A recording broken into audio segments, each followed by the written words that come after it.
So a warm hello, and we come to the final talk in this series on the Eightfold path, the eight-factored path.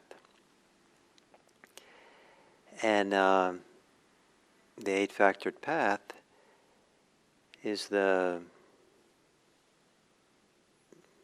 comes to maturity with right knowledge, the topic of yesterday's talk. And today, the final is right release, right liberation.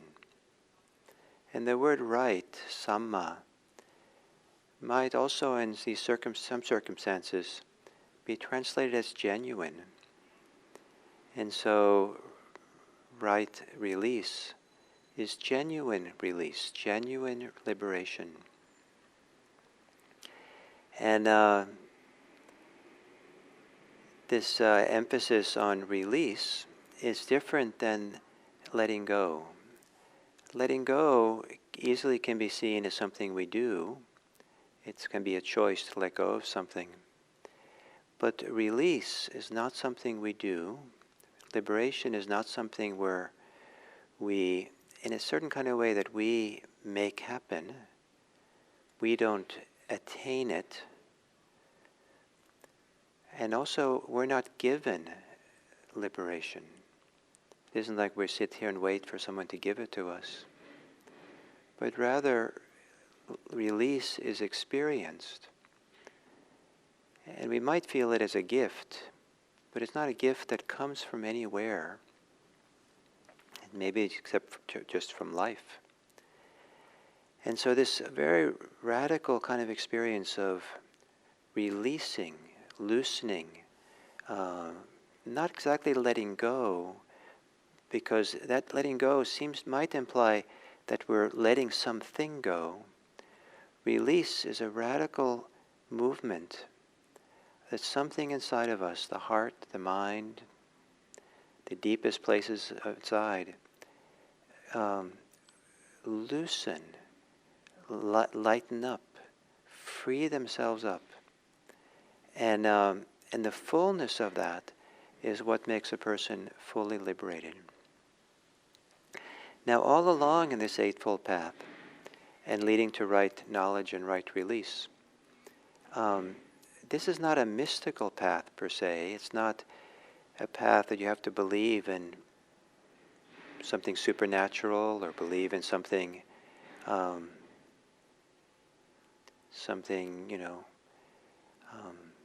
maybe you don't have to believe in anything. But it's a movement through our lived experience and understanding our lived experience in deeper and deeper ways and starting to live in a genuine way. So it's the genuine view of things. It's the genuine, for the purpose of liberation, it's the genuine view of things. It's a genuine way of thinking. It's a genuine way of speaking, of acting in the world, action, of livelihood, the genuine effort, genuine mindfulness and genuine concentration. And perhaps using the word genuine instead of right might imply less that we have to do it, but more we come into fulfillment in it. The Eightfold Path has both sides. It's the Eightfold Steps, practices we engage in. But we're supposed to graduate or mature out of being the doer of them to it becoming who we are. The Buddha talked about, or is talked about in the ancient texts, that when someone really, when the Eightfold Path matures in a person, they become the Eightfold Path. And so the word right maybe doesn't work anymore, but the word genuine, we become authentic in this way. And this emphasis on release that Buddhism has, it's not unique to Buddhism. And I think just about every religion that I know of, in some place or other in the religion, in the contemplative sides of the religion or different place, puts an emphasis on release, on letting go.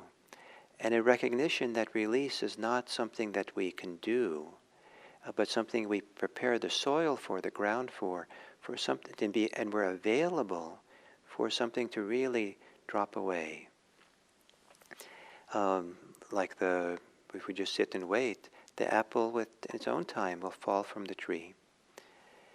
And it's a tremendous relief, because one of the things that we're released from is the preoccupation with self-concern. There's something very wonderful about being fully present and alive and in this life, and not always referring things back to me, myself, and mine. Not always trying to navigate and negotiate this world with what's in it for me, and how do I take care of myself, how do I protect myself, how do I get my pleasures, how do I avoid discomfort, how do I get people to like me, how do I avoid people disliking me. All this self-concern, which is reasonable enough to have in this complicated social world we live in, but to have the experience of it evaporating, of its dissolving, of it dropping away, and just to be alive is enough, just here, and present, free, in a radical simplicity. And in the Buddhist tradition, this idea of this radical release that it culminates the whole path is a way of kind of realizing or being bestowed or fulfilling a personal kind of integrity and dignity. Sometimes they use the word nobility. And nobility of spirit, nobility of being in the release. And rather than release being a diminishment, it's a fulfillment. What we're doing is releasing all the things that actually limit us and contract us and diminish us. And to experience this kind of openness that's so open, so free, that it's not limited by self-concepts and self-concern, but just really kind of here in a full and open way. And where does that leave us? To have that kind of radical release. I think it leaves us available to the world, open to the world. And it's a way of no longer being in conflict with the world or in conflict with anything. Or say it a little bit more precisely, a person who has this deep release will no longer create conflict in the world. And what a great gift to the world. What a great, fantastic way of being in this life. To no longer be the one who creates conflict. Of course, there might be conflict difficulties that somehow approach us and find us, and we have to navigate. But imagine being someone who does not create conflict, but rather navigates and walks through the world, responding, taking care of things in this openness and simplicity, and taking care of the next thing. And if the next thing is something that needs to be changed, just take care of the next thing maybe without a sense of conflict and hostility and sparks between people. To be available to this world in this radical simplicity without greed, without hatred, and without delusion. It's a great gift to the world. Imagine experiencing someone who is so fully free of greed, hatred, and delusion, but they're present and open and available and friendly with you. It's fantastic. It feels like this is a safe person to be with, an inspiring person to be with. So to become that person that provides the world with this safety, this inspiration, this model, this way of being, this gift of radical release, radical freedom. And of course, many of us would like to have a little bit more in this. Always more, right? We're not really content with radical release and the absence of greed, hate, and delusion. Isn't there something more? And the common thing that's offered as more is, oh yes, you'll have lots of love for the world. You'll have compassion for the world. You'll live for the welfare and benefit of the world.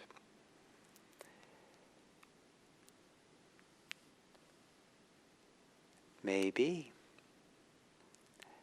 I would, at this point, when the release is radical and full, I'd rather not add that to the mix, because it's so easy then for it to be a should and somehow complicate the simplicity. Rather, why don't you try it yourself? Don't put conditions on the release. Don't require it to be something. Don't only trust it if you know that, well, now then I'll be compassionate, then I'll take care of people, then, something. Trust the radical release from greed, hate, and delusion, the radical release from suffering. Trust it deeply. Trust the Eightfold Path.